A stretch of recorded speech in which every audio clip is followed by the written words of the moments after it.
والسلام کے تین عبداللہ نام کے صحابہ، چوتھے حضرت امام حسین رضی اللہ عنہ، پہلے عبداللہ ابن عباس، دوسرے حضرت عبداللہ بن عمر، تیسرے حضرت عبداللہ بن زبیر، چوتھے حضرت حسین ابن علی رضی اللہ عنہ۔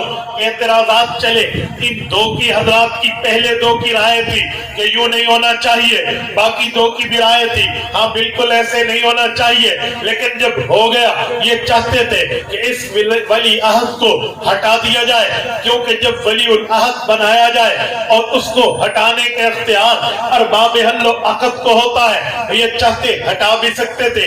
حضرت معاویہ کا تجویز کنندہ بات تو صرف ایک تجویز تھی، ابھی قرار نہیں پکڑی تھی یہ حکومت، تو اسے ہٹایا بھی جا سکتا تھا۔ ان حضرات نے تقدو کرنے کے لیے یہ چاروں مکہ مکرمہ میں جمع ہوتے ہیں، حضرت عبداللہ بن عباس بھی، حضرت عبداللہ بن عمر بھی، حضرت عبداللہ بن زبیر بھی، حضرت حسین ابن علی بھی، یہ چاروں یہاں جمع ہیں۔ انہوں نے 5 ماہ یہاں قیام کیا ہے۔ شعبان حضرت معاویہ کا انتقال رجب میں ہے، 22 رجب کو انتقال ہے، پھر اس سے 22 رجب کے بعد شعبان 1 مہینہ، رمضان دوسرا مہینہ، شوال تیسرا مہینہ، ذوالقعدہ چوتھا مہینہ، ذوالحج 5واں مہینہ، 5 مہینے یہ چاروں بیٹھ کے مکہ مکرمہ میں مشورہ کرتے رہے، تب جا کر یزید کی حکومت بڑی مضبوط ہو گئی تھی۔ ان میں پہلے دو حضرات کی رائے یہ تھی کہ اب بات ٹھیک تو نہیں تھی کہ بیٹا باپ کے بعد بنتا، لیکن اب معاملہ ہو گیا ہے، اب لہذا خاموش ہو جانا چاہیے۔ لیکن باقی دو حضرات عبداللہ ابن زبیر، حضرت حسین ابن علی رضی اللہ عنہما کی رائے یہ تھی نہیں، ان کے معاملے میں ان کے خلاف بھی جتنا ہو سکے تقدو کر کے عوامی رائے کو اکٹھا کر کے اگر ممکن ہو تو ان معاملات میں بات کی جا سکے۔ ابھی اسی اسنا میں تھے کہ کوفیوں تک یہ بات پہنچی جن کے دل میں پہلے دو بغض موجود تھے۔ پہلا بغض یہ تھا کہ امام حسن حسین نے حضرت معاویہ سے صلح کیوں کی ہے، دوسرا بغض یہ تھا ہم نے امام حسن پہ حملہ کیا وہ ہم سے بچ نکلے۔ انہوں نے اس معاملے کو دیکھتے ہوئے انہی کوفیوں نے جو اس وقت کئی چھوٹے تھے اب جوان ہو گئے، جو جوان تھے تب بوڑھے ہو گئے، انہوں نے خطوط لکھنا شروع کیے امام حسین کے نام، حسین آپ آئیے کوفہ میں بیٹھیے، کوفہ میں بیٹھ کے ہمیں دین سکھائیے، ہمارا کوئی رئیس نہیں ہے، ہمارا کوئی بڑا نہیں ہے، ہمارا کوئی حکمران نہیں ہے، ہمارا کوئی امام نہیں ہے، ہمارا کوئی سربراہ نہیں ہے، ہمارا کوئی لیڈر نہیں ہے، ہمارا کوئی بزرگ نہیں ہے۔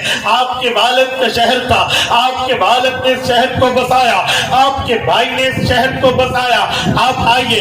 امام حسین جانے والے نہیں تھے، وہ جانتے تھے انہوں نے میرے والد کے ساتھ کیا کیا۔ امام حسین جانے والے نہیں تھے، وہ یہ بات جانتے سمجھتے تھے انہوں نے میرے بھائی کے ساتھ کیا کیا، اس لیے انہوں نے 5 ماہ انتظار کیا۔ کوفی 5 مہینے اپنے ہاتھ میں قلم لے کے صفحے کرتاس پر خطوط در خطوط لکھتے گئے، 1 خط 2 خط 4 خط 10 خط 1000 خط، کئی ہزار خطوط آئے۔ تاریخ کے اوراقوں میں یہ بات لکھی ہوئی ہے کہ 18,000 کے لگ بھگ حضرت امام حسین کو خطوط ملے ہیں، یہ خط ملتے امام حسین اپنے دوست نبی پاک کے صحابہ کے ساتھ اس بات کو شیئر فرماتے کہ کوفی خط لکھ رہے ہیں، سب کو پتا ہوتا، یہ ہنس کے ٹال دیتے کہ ان جھوٹوں کے پاس تو نہیں جانا چاہیے، 1-2 خط کو تو چلو نظر انداز بندہ کر دے، لیکن جب سینکڑوں خطوط آ جائے انسان سوچنے میں مجبور ہو جاتا ہے، سینکڑوں تو چھوڑو جب خطوط ہزاروں میں بدلے، اتنے تھیلے بائی ڈاک آ کر امام حسین کو مل رہے ہیں۔ حضرت حسین حیران ہے، دوستوں سے مشورہ کیا ہے، سب کی رائے یہ ہے حسین رضی اللہ عنہ مکہ مکرمہ نہ چھوڑیے، یہ دار الامن ہے، اللہ کی کتاب نے اسے کہا ہے من دخلہ کان آمنا، جو کعبۃ اللہ میں آ گیا اس کو امن ہے۔ آپ کوفہ نہ جائیے، آپ ان کی دعوت پہ نہ جائیے، بھیجنے دیجیے، باتیں کرنے دیجیے۔ جب خطوط آتے گئے وہ ہزاروں خطوط ہوئے۔ صحابہ سے حضرت حسین نے مشورہ کیا کہ یہ لوگ کہہ رہے ہیں ہمیں دین سکھاؤ، ہو سکتا ہے میں ان کے پاس جاؤں انہیں دین سکھاؤ اور ہم اس ارادوں میں بھی کامیاب ہو جائیں کہ ہم ایک عملی طریقے پر حکومت وقت سے بات بھی کر سکیں، کیا مجھے جانا چاہیے؟ نبی کے سارے صحابہ کی رائے ایک تھی، آپ کو نہیں جانا چاہیے۔ حضرت حسین خطوط دکھاتے، ان کے تھیلے در تھیلے دکھاتے، اب کیا کروں؟ تو سب نے کہا بات تو ٹھیک ہے لیکن آپ نہ جائیے، اس سے پہلے بھی ایک کام اور کیجئے، اپنا کوئی نمائندہ بنائیے، اس نمائندے کو اتھارٹی دیجئے، وہ آپ کی طرف سے بیعت کا مجاز بن جائے، آپ کی طرف طرف سے وعدوں کا مجاز بن جائے وہ وہاں سفر کرے, کوفہ کے حالات کو وزٹ کرے, کوفہ کو دیکھے اور وہاں کے معاملات کو دیکھ کر اس کے بعد آپ کو خط لکھے. اگر وہاں خیر پائے تب بھی بتائے, شر پائے تب بھی بتائے. حالات کو وزٹ کرتے ہوئے آپ کو متنبع کر کے بات بتا دے. سب صحابہ کی رائے یہ قرار پائی کہ بات تو بالکل ٹھیک ہے, ایسا کرنا چاہیے. حضرت حسین ابن علی رضی اللہ عنہ نے اپنا نمائندہ بنایا. حضرت مسلم ابن عقیل رضی اللہ عنہ کو, عقیل ابن ابی طالب حضرت حسین کے چاچو ہیں, ان کے بیٹے مسلم حضرت حسین کے چچا زاد کزن ہیں, چچا زاد بھائی ہیں, انہیں بھیجا گیا. وہ بھی ود فیملی گئے, اپنی گھر والی کے ساتھ گئے, اپنے چھوٹے بچوں کے ساتھ گئے. وہاں جا کے علاقہ دیکھا, ماحول دیکھا, وہاں پہ سینس آف ایریا, لوگوں کے دماغ کو پڑھا, لوگوں کے حالات کو پڑھا تو بندے بظاہر ٹھیک نظر آئے. ہر بندہ حسین حسین کہتا نظر آیا, ہر بندہ علی علی کہتا نظر آیا, ہر بندہ اہل بیت کہتے نظر آیا. اور اس وقت وہاں کے جو گورنر تھے وہ گورنر بھی بڑے نرم رحم دل آدمی تھے, نبی پاک کے صحابی تھے. حضرت معاویہ کے دور سے وہاں پہ حکمران تھے. اس گورنر کا نام سیدنا نعمان بن بشیر تھا رضی اللہ عنہ.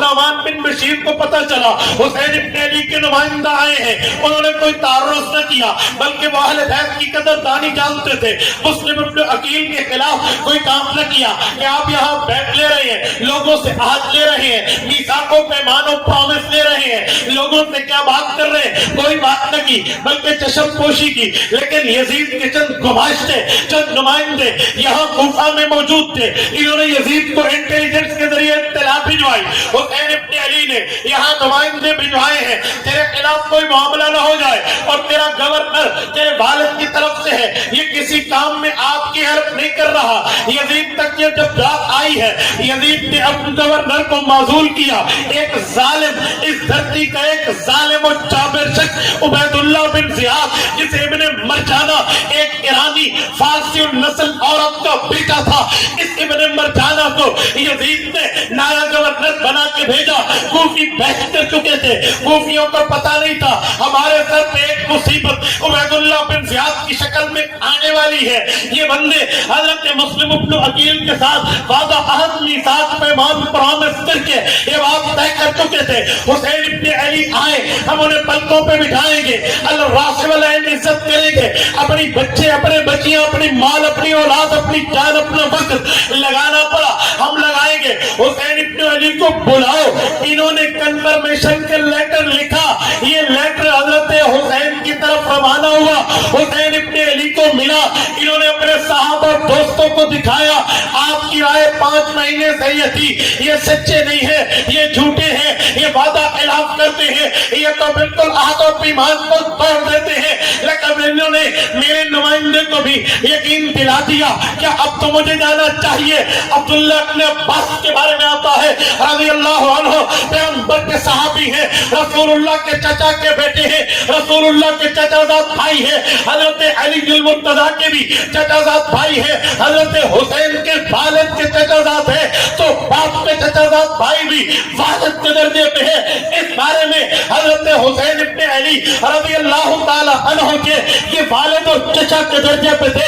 عبداللہ ابن عباس نے کہا حسین میرا اب بھی اعتماد نہیں ہے, ان کوفہ والوں پہ میرا اب بھی یقین نہیں ہے, میں الان کما کان بھی ان پہ بلیو نہیں کرتا, آپ کو نہیں جانا چاہیے. عبداللہ ابن عباس کا حضرت حسین سے دوسرا رشتہ بھی ہے, وہ دوسرا رشتہ یہ ہے, عبداللہ ابن عباس نبی پاک کے کزن ہے, نبی پاک حضرت حسین کے نانا ہے, نانا کا کزن بھی نانا نانا ہوتا ہے. حضرت عبداللہ ابن عباس حضرت حسین کے رشتے میں نانا بھی لگتے ہیں. وہ فرمانے لگے, بلکہ سواری کے پیچھے چلتے چلتے حضرت حسین ابن علی کو عرض کیا, حسین نہ جائیے, ہو سکتا ہے یہ بدل جائے, کچھ دن مزید دیکھیے, لیکن اگر آپ چاہتے بھی ہیں خدا را بچوں کو لے جائیے, خواتین کو لے. یہ نبی پاک کے صحابہ ہیں جو کتنی طرف سے کہہ رہے ہیں. ابھی تک کوئی جنگ کا زمانہ بھی نہیں تھا,